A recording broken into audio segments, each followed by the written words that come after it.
Hello friends, welcome to smart சமையலறை. இவ்ளோ ஈஸியா கேக் செய்யலாமா?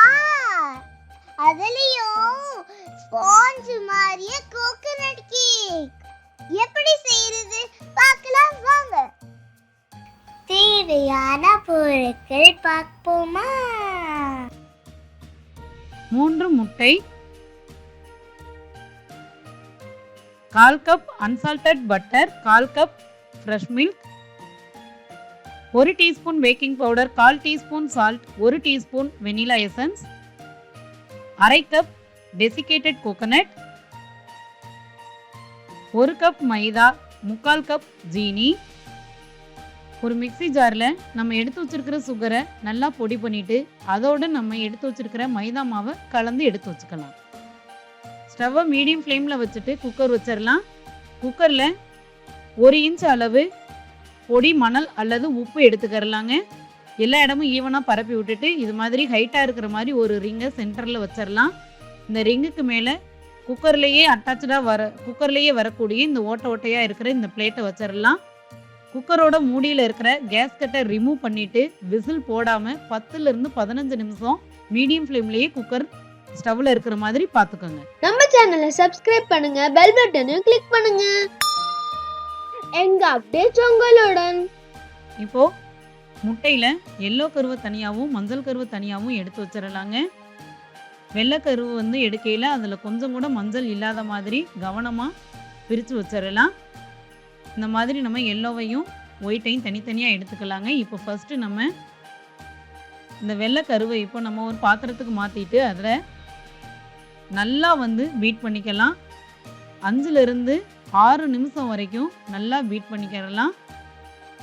இந்த இதுதான் நம்ம கேக் ரொம்ப சாஃப்டாக ஸ்பாஞ்சாக வர்றதுக்கு ரொம்ப இம்பார்ட்டண்டான ஒன்றுங்க.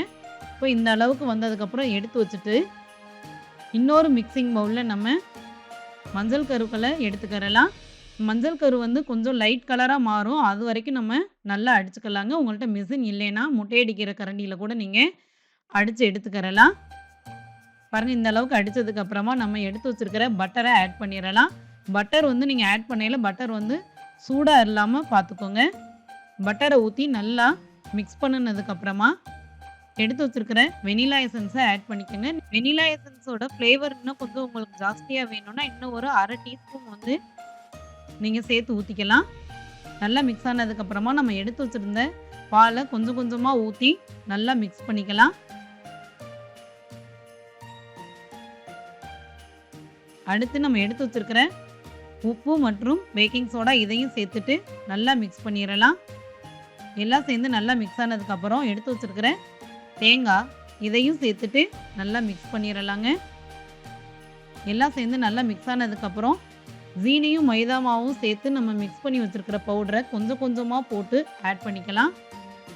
எல்லா மாவையும் கொஞ்சம் கொஞ்சமாக இதே மாதிரி நம்ம சேர்த்து மிக்ஸ் பண்ணிக்கிறலாங்க. எல்லாம் சேர்ந்து நல்லா மிக்ஸ் ஆனதுக்கப்புறமா நம்ம ஏற்கனவே அடித்து எடுத்து வச்சுருந்த முட்டையோட வெள்ளைக்கருவை கொஞ்சம் கொஞ்சமாக மாவில் சேர்த்து நல்லா மிக்ஸ் பண்ணிக்கிறலாம். இது நீங்கள் ரொம்ப ஹார்டாக மிக்ஸ் பண்ணக்கூடாது, ரொம்ப ஜென்டலாக மிக்ஸ் பண்ணுங்கள். இந்த ப்ராசஸ் தான் கேக் ரொம்ப சாஃப்டாகவும் ஸ்பாஞ்சியாகவும் இருக்கிறதுக்கு ரொம்ப ஹெல்ப் பண்ணும்.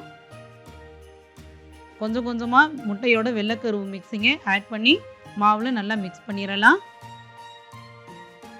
எந்த பாத்திரத்தில் நம்ம கேக் பேக் பண்ண போகிறோமோ அந்த பாத்திரத்தை சுற்றிலும் நல்லா பட்டர் போட்டு அப்ளை பண்ணிடுங்க. கீழே ஒரு வேக்ஸ் பேப்பர் வச்சுட்டு அதுலேயும் நீங்கள் பட்டர் போட்டுடலாம். பட்டர் போட்டு நல்லா அப்ளை பண்ணதுக்கப்புறமா நம்ம மிக்ஸ் பண்ணி வச்சுருக்கிற கேக் மிக்ஸிங்கை ஊற்றிடலாங்க. நல்லா ஊற்றிட்டு லைட்டாக இப்படி தட்டி விட்டுட்டிங்கன்னா உள்ளே ஏதாவது பபுள்ஸ் இருந்தாலும் அது சரி பண்ணிடும். இப்போ இந்த கேக் மிக்ஸிங்கை ஏற்கனவே சூடாக இருக்கிற குக்கரை ஓப்பன் பண்ணி உள்ளே வச்சிடலாங்க. உள்ளே வச்சுட்டு திரும்பவும் கேஸ்கெட்டு விசில் இது ரெண்டுமே போடாமல் மூடி வச்சுட்டு 40லிருந்து 50 நிமிஷம் மீடியம் ஃப்ளேமில் வச்சிடலாங்க. இப்போது 50 நிமிஷம் ஆயிடுச்சுங்க. குக்கரை ஓப்பன் பண்ணி பார்க்கலாம். கேக் ரொம்ப அழகாக மோல்டாக இருக்குது. இப்போ ஒரு நைஃபோ அல்லது ஒரு ஸ்டிக்கு வச்சு குத்தி பார்த்தோன்னா ஸ்டிக்கில் எதுவுமே ஒட்டலை அப்படின்னா கேக் நல்லா வெந்திருக்குதுன்னு அர்த்தம். இப்போ ஸ்டவ்வை ஆஃப் பண்ணிடலாம். ஆஃப் பண்ணிவிட்டு குக்கர்லேருந்து கேக்கை எடுத்து வெளியில் வச்சிடலாம். கேக் ஒரு 1/2 ஹவராவது கூல் ஆகட்டும். இப்போ 1/2 ஹவர் ஆயிடுச்சுங்க. நைஃப் வச்சு லைட்டாக சுற்றிலும் எடுத்து விட்டுட்டு கேக்கை ஃப்ளிப் பண்ணிடலாம். கேக் வந்து ரொம்ப அழகாக வெந்திருக்குது. இப்போ இந்த கேக்கை வந்து நம்ம ஒரு நைஃப் வச்சு கட் பண்ணிடலாம். பாருங்க, கேக் ரொம்ப அழகா பஞ்சு மாதிரி வந்திருக்குதுங்க. குக்கர்லேயே ரொம்ப ஈஸியாக கோகனட் ஃப்ளேவரோட அருமையான கோகனட் கேக் ரெடி ஆயிடுச்சுங்க. பேக்கரி கேக்கெல்லாம் வேஸ்ட். வீட்ல இருக்கிற குக்கரே போதும். சாஃப்ட்டா ஸ்பாஞ்சியா கோகனட் கேக் வீட்டிலே செய்யலாம். செஞ்சு பார்த்துட்டு உங்க கமெண்ட்டை எனக்கு சொல்லுங்க. தமிழ் இனியது, நம் சமையல் சுவை மிகுந்தது.